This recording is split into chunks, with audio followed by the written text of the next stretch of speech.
The sound of shattering glass jolted me from my work trance. I rushed to the living room, my heart pounding, to find Jack standing over the remains of our wedding photo. "Jack, what on earth?" I exclaimed, my voice trembling. He turned to me, his eyes wild. "Isabella, we need to talk about Eleanor." I felt my stomach drop. His sister's name had become synonymous with trouble lately. What about her? She needs our help. Her business is failing, and she's about to lose everything. I took a deep breath, trying to stay calm. "Jack, we've been through this. We can't keep bailing her out." "But she's family," he shouted, his face reddening. "We have the savings. We can help her. Those savings are for Charlotte's future," I reminded him, thinking of our newborn daughter sleeping upstairs. Jack's expression hardened. "My sister needs us now. Charlotte's just a baby. She won't need that money for years." I couldn't believe what I was hearing. "Jack, that's our daughter you're talking about. Our future." "Eleanor is our future, too," he insisted. "I've already promised her the money." The room spun. "You did what?"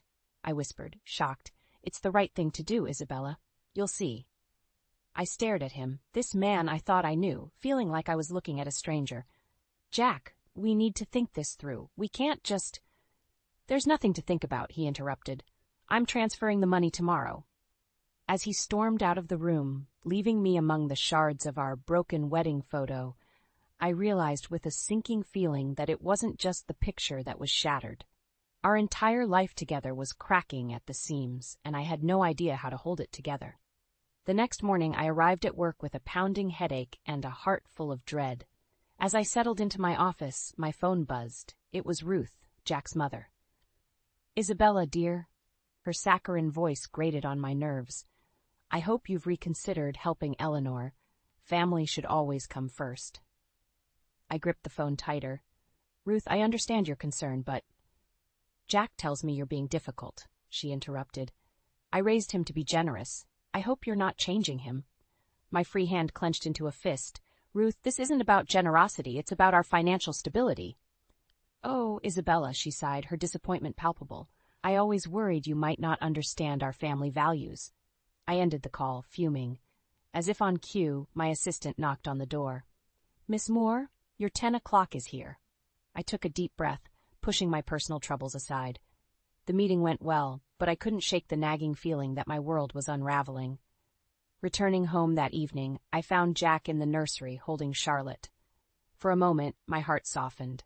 "How was your day?" I asked, reaching for our daughter. Jack pulled away slightly. "I've got her. You should rest. You look tired." "Tired?" I bristled at his tone. "I can take care of my own child, Jack." "Our child," he corrected, his voice sharp. "And I'm just trying to help. You're always so tense lately." "Maybe because I'm carrying the weight of this family on my shoulders," I snapped. Jack's eyes narrowed. "What's that supposed to mean?" Before I could respond, his phone chimed. He glanced at it, then back at me. "It's Eleanor. She needs an answer about the money. Tonight." The tension in the room was suffocating. I looked at Jack, at Charlotte, and realized with a sinking heart that this was just the beginning of our troubles. Charlotte's cries pierced the early morning silence, jolting me awake. I stumbled out of bed, exhausted from another sleepless night of worry. To my surprise, Jack was already in the nursery, cradling our daughter. "I've got this," he said, his tone dismissive. "You should get ready for work." I hesitated, torn between gratitude and frustration. "Jack, I can take care of her. It's my job, too." He rolled his eyes. "Isabella, please. I'm perfectly capable of handling our child. You're always so controlling." His words stung, but before I could respond, my phone buzzed. It was an urgent email from work. I sighed, defeated, and headed to the shower. When I returned, the house was eerily quiet. I found Jack in the kitchen, Charlotte nowhere in sight. "Where's the baby?" I asked, alarm rising in my voice. "Relax," Jack said, not looking up from his phone. "Mom came by and took her for the day. She thinks you need a break." I felt the blood drain from my face. "You let your mother take our newborn without asking me?" Jack finally looked up, his expression cold. "I don't need your permission to let my mother see her grandchild. Besides, you're always complaining about being tired." I stood there, speechless, as Jack brushed past me. "Oh, and don't forget to pick up groceries on your way home. We're out of everything." As the front door slammed behind him, I sank into a chair, my mind reeling. When had Jack become this person? This wasn't the man I married. This wasn't the father I thought he'd be. My phone buzzed again, another work crisis. As I gathered my things to leave, I caught sight of our wedding photo on the mantel. The happy couple smiling back at me felt like strangers now. Something had to change, and soon. I just didn't know how much worse things would get before they got better. I stared at our bank statement in disbelief, my hands shaking. The balance was far lower than it should have been. Scrolling through the transactions, I spotted several large transfers to an account I didn't recognize. "Jack," I called out, trying to keep my voice steady. "Can you come here for a minute?" He sauntered into the room. Charlotte balanced on his hip. "What is it? I'm trying to feed her." I turned the laptop screen towards him. "Care to explain these transfers?" His face hardened. "My parents needed help with the farm. I couldn't just let them lose everything." "Jack, that's over half our monthly income," I exclaimed, my composure slipping. "How are we supposed to pay our bills?" He shrugged, bouncing Charlotte gently. "You make good money. We'll manage." I felt like I'd been slapped. "We're supposed to be partners, Jack. You can't make decisions like this without talking to me first." "They're my parents, Isabella," he snapped. "I don't need your permission to help them." "And what about our family? What about Charlotte's future?" I gestured to our daughter, who started to fuss at the raised voices. Jack's expression softened as he looked at Charlotte, but when he turned back to me, his eyes were cold. "My parents raised me to take care of family, all of my family. I thought you understood that." As he walked away, leaving me with the damning bank statement, I felt a surge of anger and desperation. This couldn't continue. Something had to give. I picked up my phone, hesitating for just a moment before dialing. "Hello, is this Greenwood Family Law? I'd like to schedule a consultation." As I hung up, I caught sight of our reflection in the window. Me alone, Jack and Charlotte in the other room. The distance between us seemed insurmountable now. I took a deep breath, steeling myself for the battle ahead. It was time to fight for my future, and for Charlotte's. I woke to the sound of hushed voices coming from our home office. Glancing at the clock, I saw it was 2 a.m. Charlotte was sleeping soundly, so I crept down the hallway, my heart pounding. "Eleanor, I promise I'll get you the money." Jack's voice drifted through the partially open door. "Isabella's being difficult, but I'll handle her."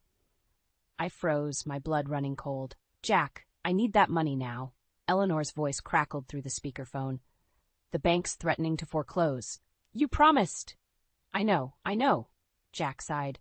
"Look, I'll transfer the funds from our joint savings account first thing in the morning. Isabella doesn't check it often. By the time she notices, it'll be too late." I stumbled back, my mind reeling. How could he? That was our life savings, meant for Charlotte's future. Before I could confront him, Jack emerged from the office. He startled upon seeing me, his face paling. "Isabella, I can explain," he began, but I cut him off. "Explain what, Jack? How you're planning to steal our daughter's future?" My voice shook with fury. "It's not stealing," he protested. "Eleanor needs help. She's family." "And what are Charlotte and I demanded. "Aren't we your family too?" Jack's expression hardened. "You wouldn't understand us. You've always been selfish when it comes to my family." His words hit me like a physical blow. In that moment, I saw our marriage for what it truly was, a sham. "I want a divorce," I said, the words tumbling out before I could stop them. Jack's eyes widened in shock. "You can't be serious." But I was. As I stood there, facing the man I once loved, I knew there was no going back. It was time to fight for myself and for Charlotte. Whatever came next, I was ready to face it head-on. The day I filed for divorce felt surreal. I stood in the lawyer's office, my hand trembling as I signed the papers. Jack's words from our last argument echoed in my mind. "You're tearing this family apart." But I knew the truth. Our family had been torn apart long before this moment. As I left the office, my phone buzzed incessantly. Jack's name flashed on the screen, along with a barrage of text messages. "Isabella, please, we can work this out." "Think about Charlotte." "Don't do this to us." I ignored them all, my resolve strengthening with each step. When I arrived home, Jack was waiting, his eyes red-rimmed and desperate. "Isabella, we need to talk." "There's nothing left to say, Jack," I replied, my voice steadier than I felt. "But our daughter." "We'll have a mother who respects herself," I interrupted, "and a father who needs to learn what family really means." Jack's face contorted with anger. "You've never understood my family's needs." "And you've never understood ours," I shot back. Just then, Charlotte's cries pierced the air. We both moved towards the nursery, colliding in the doorway. "I've got her," Jack snapped, pushing past me. I watched as he lifted our daughter, his touch gentle despite his anger. For a moment, I saw a glimpse of the man I'd married. "Jack," I said softly, "this isn't just about us anymore. It's about giving Charlotte the life she deserves." He turned to me, Charlotte nestled against his chest. "And you think divorcing me is the answer?" The pain in his voice nearly broke my resolve. But then I remembered the betrayals, the lies, the constant struggle. "Yes," I whispered, tears finally spilling, "because sometimes love isn't enough." As Jack's face crumpled, I realized we'd reached a point of no return. Whatever came next, our lives would never be the same. The day of the final divorce hearing arrived with a mix of dread and relief. As I walked into the courthouse, I spotted Jack huddled with Eleanor and his parents. Their hushed conversation ceased abruptly when they saw me. Inside the courtroom, our lawyers presented the settlement terms. I held my breath as the judge reviewed the documents. "Mr. Andrews," the judge addressed Jack, "you contest the division of assets?" Jack stood, his face pale. "Your Honor, I can't agree to this. It's not fair." My heart raced as Jack's lawyer presented their argument. They claimed I had manipulated our finances, that I was denying Jack access to funds he needed to support his family. When it was my turn to speak, I took a deep breath. "Your Honor, every financial decision I made was for our daughter's future. I've provided documentation of all transactions, including those made without my knowledge." I glanced at Jack, seeing the shock on his face as I presented evidence of his secret transfers to Eleanor and his parents. The judge's eyes narrowed. "Mr. Andrews, care to explain these undisclosed transactions?" Jack stammered, looking desperately at his family. Eleanor stood up, her voice shrill. "He was helping me. My business was failing and—" "Silence," the judge ordered. "This is highly irregular." As the courtroom erupted into chaos, with Jack's family protesting and our lawyers arguing, I caught Charlotte's cry from the hallway where my mother was watching her. In that moment, everything crystallized. This wasn't just about money or betrayal anymore. It was about creating a stable future for our daughter. I turned to Jack, our eyes meeting across the courtroom. For a fleeting second, I saw regret in his gaze. But then his jaw set, and I knew. This battle was far from over. The judge's gavel came down hard. "We'll reconvene after a brief recess. I suggest both parties reconsider their positions." As we filed out, I steeled myself for what was to come. The hardest part of this journey was just beginning. The judge's final ruling echoed through the courtroom, bringing a surreal end to months of turmoil. The court finds in favor of Mrs. Moore. The assets will be divided as per the original agreement. Jack slumped in his chair, defeated. Eleanor burst into tears, while Steve and Ruth glared at me with undisguised hatred. But for the first time in months, I felt a weight lift from my shoulders. As we left the courthouse, Jack approached me, his eyes hollow. "Isabella, I'm sorry. I never meant for things to end this way." I looked at him, the man I once loved, now a stranger. "Neither did I, Jack. But we can't change the past. We can only move forward." He nodded, then hesitated. "Charlotte, can I still see her?" "Of course," I said softly. "She needs her father, but on our terms now, not your family's." As Jack walked away, I saw Eleanor and his parents huddled together, their whispered conversation punctuated by angry glances in my direction. I realized then that this battle might be over, but the war for peace in our new reality was just beginning. That evening, as I rocked Charlotte to sleep in our new apartment, I felt a mix of emotions wash over me: relief, sadness, and most surprisingly, hope. "It's just you and me now, little one," I whispered to my sleeping daughter. "But we're going to be okay. More than okay." I thought about the challenges ahead: single motherhood, co-parenting with Jack, rebuilding my life. But for the first time in years, I felt truly free. Free to make my own choices, to prioritize my daughter and myself, to build the life we deserved. As I placed Charlotte in her crib, I caught sight of my reflection in the mirror.